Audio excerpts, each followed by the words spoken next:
ओवैसी जी का पुराना खेल रहा है कि हमेशा सामाजिक दबाव बना करके राजनीति करना, ही उनका पुराना खेल है जिसमें वो आज तक के कामयाब होते तो नहीं दिखे हैं। हाँ, लेकिन आज हमारे देश में औरंगज़ेब की जो परंपराएं हैं, अगर कोई सोचेगा कि उस परंपरा से हमारा भारत देश चले तो ये संभव नहीं है। देता है कि जहाँ ईडी की रेड पड़ी है वहाँ जा कर के दबावपूर्वक वहाँ के स्थानीय पुलिस को लेकर के ईडी पे दबाव बनाना, सहयोग नहीं करना और वहाँ से फाइल लेकर के भाग जाना। मुझे लगता है इतिहास में पहली बार ऐसा मौका है। मुझे लगता है अखिलेश जी को ये ज़्यादा पता होना चाहिए कि कहाँ कहाँ वो फर्जी वोट बना करके रखे हैं, और पता है कि जब ऐसा ये होगा तो फर्जी वोट जो उनके माध्यम से बनाए हुए हैं वो कटने वाले, शायद इसलिए शुरू से वो ब्लेम कर रहे हैं बीजेपी पे। ईडी एक स्वतंत्र जांच एजेंसी है और जिस तरीके से भ्रष्टाचार को रोकने के लिए उन्होंने हर जगह अपना काम बखूबी वो करते आ रहे हैं। और आश्चर्य तो इस बात का है कि किसी प्रदेश की मुख्यमंत्री को क्या ये शोभा देता है कि जहाँ ईडी की रेड पड़ी है वहाँ जा कर के दबावपूर्वक वहाँ के स्थानीय पुलिस को लेकर के ईडी पे दबाव बनाना, सहयोग नहीं करना और वहाँ से फाइल लेकर के भाग जाना। मुझे लगता है इतिहास में पहली बार ऐसा मौका है कि इस तरीके से किसी प्रदेश की मुख्यमंत्री ने इस तरीके से जो कृत्य किया है। और जिस तरीके से कोर्ट में हंगामा करना, बाहर टीएमसी कार्यकर्ताओं का हंगामा करना, तो आप सोचिए ममता बनर्जी क्या छुपाना चाह रही है।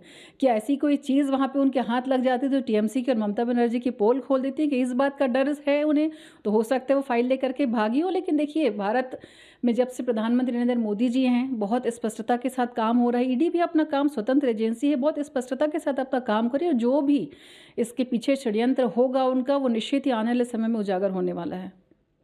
पश्चिम बंगाल में हो रहे वायलेंस के लिए ममता बनर्जी ने जो पश्चिम बंगाल में जो बाहरी स्टेट के श्रमिक जो रहते हैं ना, उनके ऊपर ब्लेम लगाया कि पश्चिम बंगाल के लोग ऐसा वायलेंस नहीं करते, बाहर से जो लोग आए रहते हैं वो वहाँ पे वायलेंस फैलाते हैं।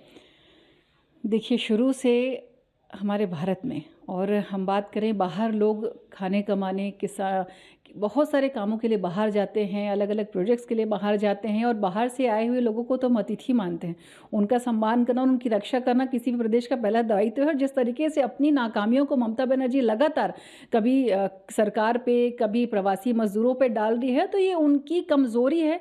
जो उनके अंदर से जो डर है कि आने वाले चुनाव में उनका सुपड़ा साफ होने वाला, इस डर से उल जुलूल बयान देना, उल जुलूल हरकतें करना, वो इसके आदी हो चुके हैं। उत्तर प्रदेश के सपा के सुप्रीमो अखिलेश यादव का ये एसआईआर को लेकर ये ब्लेम है भाजपा के ऊपर कि एसआईआर होने से पहले भारतीय जनता पार्टी को ये पता था कि उत्तर प्रदेश में कितने मतदाताओं के नाम कटेंगे। देखिए, एसआईआर को ये पहली बार हो रहा है ऐसा तो नहीं है, इसके पहले भी 8 से 10 बार एसआईआर हो चुका है। और वोटर्स का पुनरीक्षण करना मुझे नहीं लगता कहीं से कोई ख़राब बात है। जो रिकॉर्ड हमने बिहार में देखा, 64 लाख लोगों के नाम कटे हैं, जो किन्हीं की मृत्यु हो गई है, कहीं स्थानांतरित हो गई, विभिन्न विषय था। उसी तरीके से उत्तर प्रदेश की बात करें और रहा सवाल भारतीय जनता पार्टी का, तो इसमें विषय बहुत स्पष्ट है। मुझे लगता है अखिलेश जी को ये ज़्यादा पता होना चाहिए कि कहाँ कहाँ वो फर्जी वोट बना करके रखे हैं, और पता है कि जब ऐसा ये होगा तो फर्जी वोट जो उनके माध्यम से बनाए हुए हैं वो कटने वाले, शायद इसलिए शुरू से वो ब्लेम कर रहे हैं बीजेपी पे। देखिए, प्रधानमंत्री की कुर्सी किसी पहनावे से तय नहीं होती है, भारत माता की चेतना से मिलती है। और भारत सिर्फ एक देश नहीं है, बल्कि सनातन सभ्यता का एक जीवंत उदाहरण है।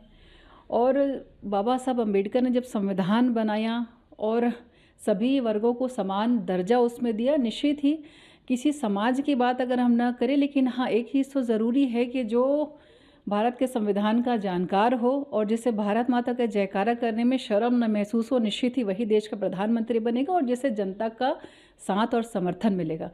भारत की सभ्यता सदियों पुरानी है और आज भी अनेक देश हमारे भारत से जो उदाहरण लेते हैं वो अपने आप में एक मिसाल है। और मैं यही कहूँगी कि जिस तरीके से ओवैसी जी का पुराना खेल रहा है कि हमेशा सामाजिक दबाव बना करके राजनीति करना, ही उनका पुराना खेल है जिसमें वो आज तक के कामयाब होते तो नहीं दिखे हैं। हाँ, लेकिन आज हमारे देश में औरंगज़ेब की जो परंपराएं हैं, अगर कोई सोचेगा कि उस परंपरा से हमारा भारत देश चले तो ये संभव नहीं है।